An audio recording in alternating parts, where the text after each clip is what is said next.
day and welcome back to the Family Cyber Clinic, where we discuss all things cyber. We also thrive on this channel to reveal all the security threats that are out there waiting to affect families, especially our kids as they engage on the internet. This week, we're sharing a very important topic that we believe will be very beneficial to parents and kids alike. And the topic is cyber bullying. Okay? I'm going to define cyber bullying so that we understand the focus. And it's simply bullying that takes place via electronic technology. And that's via our smartphones, computers, and tablets, as well as communication tools like Facebook, Snapchat, WhatsApp, Instagram, Twitter. You know the drill, okay? Cyberbullying can also be seen as intimidating or threatening someone using technology. Now, during the research of the clinic, we found a lot of information, but the one that we are the most comfortable with sharing with the members of the clinic would be what Kaspersky, if you look up on the videos, I've shared a few things, particularly around parental controls, and it's their material that has helped inform what you'll be hearing today. Okay, and they've looked at cyberbullying as a package, and they have shared several types. I'm going to list 10, and then I'll refer you back to their website to get a detailed overview of what those terms mean. But they have highlighted 10 types of cyberbullying that affects our kids that many of us on the platform parents are not aware of. And the first one is exclusion. The second, harassment. The third, outing. The fourth, cyberstalking. The fifth, fraping. The sixth, dissing. The seventh, fake profiles. The eighth, trickery. The ninth, trolling. And 10, catfishing. Now, for a full description, I'll refer you to their website. And so if you look in the description, you'll get links to their website. But let me give you brief descriptions of what those terms mean. I start first with exclusion. This can happen to your child if he or she does not have the latest technology. So if your son or daughter does not have a mobile phone, this type of cyberbullying can affect them. The second, harassment. This happens when abusive or threatening messages are sent to our children or a group. The third, outing. An example of this would be if your child's private messages on their mobile phones were read out aloud by a friend. Well, a supposed friend, I should say. The fourth, cyberstalking. This is a dangerous form of cyberbullying in which attackers harass victims through online communications, through email and social media. The next one is fraping. And fraping is when someone logs into your child's online account and impersonates them, posting inappropriate content in their name. Quite damaging, that one is. Of course, the others are, but that's just a frightening one, in my view. The next one is fake profiles. Fake profiles can be created by someone to hide their real identity with the intention of cyberbullying your child. The cyberbully may also use someone else's email or mobile phone to harass our children. The next one, dissing. And dissing is the sending or posting cruel information about your child to damage their reputation or friendships. It also includes posting damaging photos, screenshots, or videos online. And this is similar to what we shared about last week around sexting. This is in that region. The next one is trickery, and this involves gaining your child's trust so that secrets can be shared publicly online. The person will befriend your child, leading them to a false sense of security before sending their private and secret information to others. Very cruel, very, very cruel. Then we have one, this is one that I believe many hear. It's called trolling. And this is when your child is personally attacked on online forums and social media sites, aiming to make them angry and provoke a response. And our children often fall for this and get into a lot of bother. The last one is catfishing. And here the bully looks at your child's profile and takes information to create a fake profile. This could include using personal information, potentially damaging your child's online reputation. You know, it's just 10. You know, I've not given you more than 10. And the fact that you have more than one really is a worry. But this is getting rife. And why is it on the rise? It's on the rise because electronic technology is on the rise. You know, internet is on fire. And so with the rise of technology and all the updates, we are having a rise in this form of bullying. Okay? So let's discuss some of the effects on our kids, some of the effects cyberbullying has on our kids. You know, it includes, but is not limited to the following. We find out that it can cause depression and low self-esteem issues. You find that your son or your daughter is reluctant to go to school. Or you start noticing that their grades are going south. They've become bad. Bad health can be another item. And that's caused by skipping meals and just generally a low appetite because they're so worried and bothered by the impact of these cyber bullies. Another one is some of them may choose to fight back and become bullies themselves. Some children even give up sadly and commit suicide. And this is not dramatic. It's in the papers. Many are not able to cope and they just give up. And so these are some of the effects. I said it's not everything. It's limited to these. The clinic will only share this for now. You know, but you ask yourself, what can we do as parents? And that's where the clinic, in collaboration with what I've found on the internet, is so glad we have an opportunity to tell you exactly what you can do. Okay, but before we do, like we do every week, we will urge those who are dropping by for the first time to subscribe to this channel. Click on the bell so that you'll be alerted when new content like this is uploaded. We also insist that if you like this valuable information, don't keep it to yourself. Like it and share it with your friends and family. Okay? All right. So what can parents do? What can they do to assist or help and support their children? The clinic highlights the first being monitoring your child's online time. You know, we've promoted several applications, mobile applications that will help do exactly this. But I'll just give you three. There's Custodio, an app that we have been championing because it works. I've tested it and it works just as it says on the tin. Another one I discovered was Kids Locks. And recently from the Kaspersky site, I found the Kaspersky Safe Kids.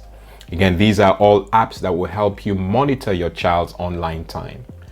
You know, that's just one way, as you find as I go over the list. The second thing that we can do as parents is have open communication lines with our children. You know, we can't be too busy for our children. I've said this in many of the videos we have shared in the clinic.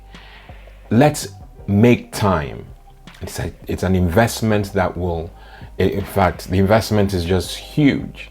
Let's make time and have open doors, open communication lines with our children. The third is that we must encourage our children to speak up. And oftentimes they don't feel like they have the energy or the appetite to, fight back. I'm not asking us to groom them to become warriors or bouncers, or I don't have anything against bouncers, but that macho, that's not where I'm going. I'm just saying that you've got to encourage them to speak up. If they can't speak up at the problem, they should speak up to you and those who care for them dearly. A fourth thing that the parents can do would be to spend quality time, and it sort of fits into the open communication lines, but we must spend quality time with our children so that we can identify the telltale signs when something seems off. And oftentimes we're so busy that we don't even know. We can't help them if we don't know. So if we spend quality, emphasis on quality, not 10 minutes, not 20 minutes, sufficient time with our children so that we can engage in their world and highlight and tackle things that may be of concern to them. And so you ask, what are those telltale signs? And it's important to know so that we can do something about it when those signs are quite obvious. One, we find out that all of a sudden they stop using their smartphones or tablets. These are kids who lived on these things, and then all of a sudden I'm not interested. Another sign could be that they appear apprehensive or anxious anytime they use their smartphones. They're so anxious and, anytime they touch their phones because it's getting to them. A third one could be all of a sudden you find that they're always around you. Hello, how many of us parents will love our children to be around us, a lot more than they currently are? I know many of us will want that, even though we've got to have a balance so that they get to be, adults or young adults or children in their own right. But you love them to be around you. And then if there's all of a sudden you notice that it's happening more often then it's possible that they're being cyber bullied. Or you notice changes in their behavior, such as becoming sad, withdrawn, or extremely angry. Another, you notice that they are not as keen to go to school or take part in usual social activities. School just scares them because they may have to encounter the cyber bully. And the last one, they become very dismissive and defensive when you as a parent show interest in what they get up to online, for fear that you will see it. And the irony is you need to see it to be able to help them, but they are edgy, dismissive and defensive when you show any sort of interest. And those are the few signs that could reveal that your child is being cyber bullied. Okay? Now the next item will be, what do you do if your child is being cyber bullied? And you want to take the power back, which is what this channel is all about. What can we do if we note that they are? Okay? Again, we have another list. You talk about it is our first item. Talk about it, create opportunities for them. Make sure that the environment is relaxed, it's not confrontational. Sometimes it can be less intense. If you take a walk, take them to somewhere that's not status quo so that they feel relaxed, rather than sitting at home where there's tension. That's our first one. The second one is stay calm. As parents, once we hear, you start getting agitated, there's no need for that. We have to be calm and ask them how we as their parents can be of help. That makes them comfortable. Okay? Third, ask open questions and listen without judging. Vitally important. You're intelligent as a parent, but you have to learn how to listen, certainly when you're addressing this issue. So stay calm. All right?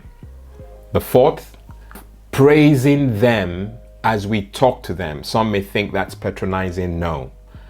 Obviously it would be if you've not been praising them before, but you know, intelligently approach it by thanking them for bringing it to the fore, because it's important. You know, you applaud them for doing that so that it relaxes them. All right. The fifth, don't take away their devices. And this is so common. You believe that, okay, if the phone or the tablet is the source of the cyberbullying, then take it away. Absolutely the wrong move. Okay. It will be the wrong move, and it will just end up making them angry. If they hand it over to you, beautiful, but you don't force the issue, because you will just increase, you know, their feelings of sadness and isolation. The next one, shut down arguments online before they take hold. Remember, we said that if you get involved in their lives anyway, you will find and see these telltale signs. So whilst you are engaging them, you log on, son, daughter, can you show me this, the incidents of cyberbullying? And then when they show it to you, you hopefully through the channel or just on your own, you're cyber aware and you can give proper advice. And one of those would be you shutting down those arguments online, you know, trying not to involve a lot of people in online arguments. Be careful, tell them that they have to be careful what they post, what they share, and knowing when to leave a group chat or change the conversation. I've had to, I'm not a child, but at least experience is a beautiful teacher. I've had to leave a forum because the language was too much for me. And I politely left the group, whilst not affecting or changing the way they had to continue behaving. Of course, I made my reasons very clear, but I politely had to come off. That way I'm not threatened, I'm not bullied in any way or form. But now as a parent, you are now enforcing the same mindset. If it's too much for you, you pull out.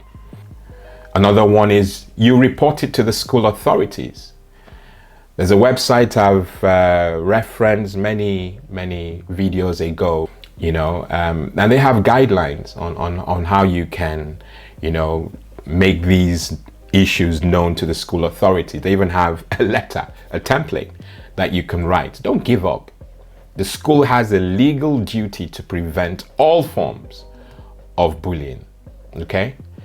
And some of us will, where it's appropriate, will have to report it to the authorities, to the police, I should say. There's no law currently against cyberbullying, but some cyberbullying activities could be criminal offenses under a range of different laws, including the Malicious Communications Act of 1988. And there's another one that was released in 1997, and that's the Protection for Harassment.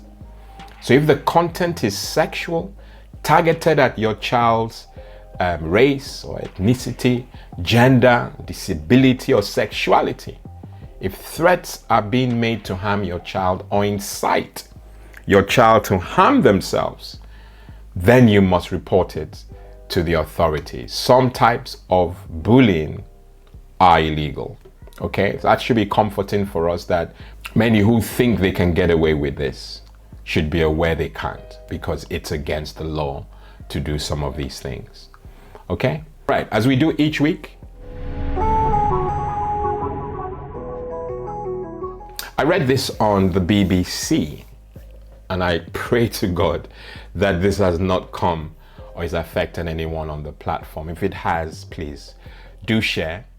You know, but the clinic has become aware of a delivery scam, a postal delivery scam, where couriers hand over goods you and I did not order.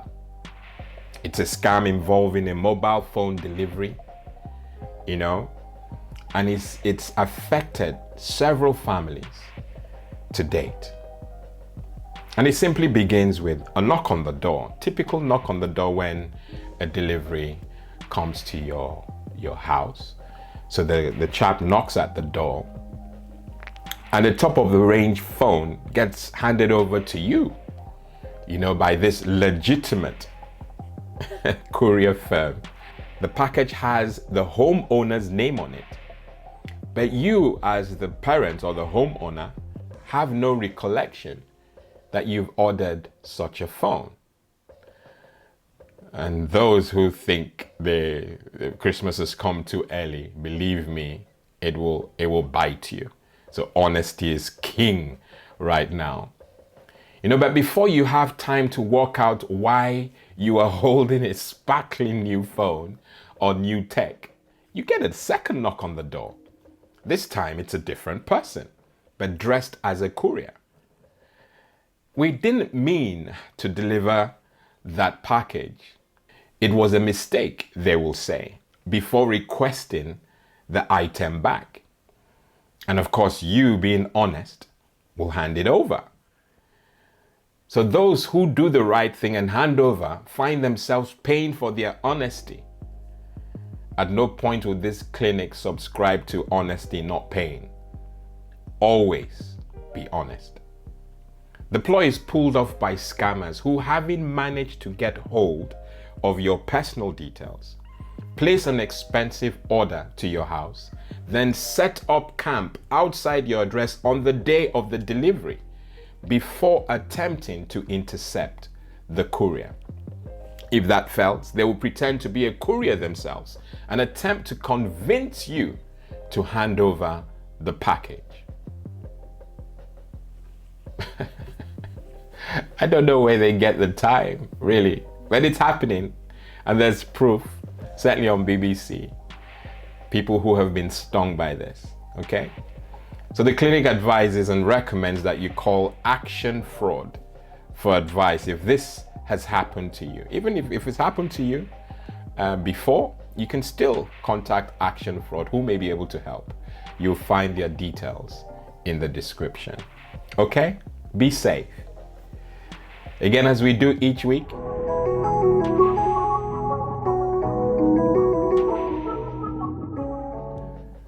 do not withhold good from those to whom it is due when it is in your power to do it. I'm your host, Cyber Pastor Lawrence Edem. See you next week. God bless and goodbye.